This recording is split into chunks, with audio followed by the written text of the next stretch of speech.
দেশ ও জাতির ক্রান্তিকালে বিএনসিসির সদস্যরা বিশাল শক্তি হিসেবে আবির্ভূত হবে বলে আশা প্রকাশ করেছেন সেনাপ্রধান জেনারেল ওয়াকারুজ্জামান।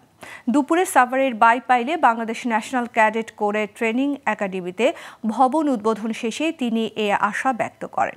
সেনাপ্রধান বলেন, বিএনসিসির সদস্যরা সশস্ত্র বাহিনীর পাশাপাশি দেশের নিরাপত্তা ও শৃঙ্খলা রক্ষায় এবং দেশের যে কোনো ক্রান্তি লগ্নে অগ্রণী ভূমিকা পালন করে আসছে। বিশেষ করে 5 আগস্ট পরবর্তী ট্রাফিক নিয়ন্ত্রণ সহ বিভিন্ন কাজে সহায়তা করেছে তারা।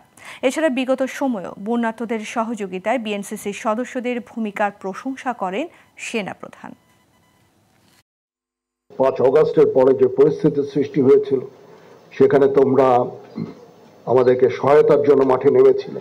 ট্রাফিক কন্ট্রোল থেকে শুরু করে অনেক কাজে তোমরা জড়িত হয়েছিলে। এই জন্য আজকে দেশ একটা নিরাপদ জায়গায় এসেছে। তোমাদের যে অবদান, এই অবদান দেশ জাতি শ্রদ্ধা ভরে স্মরণ রাখবে।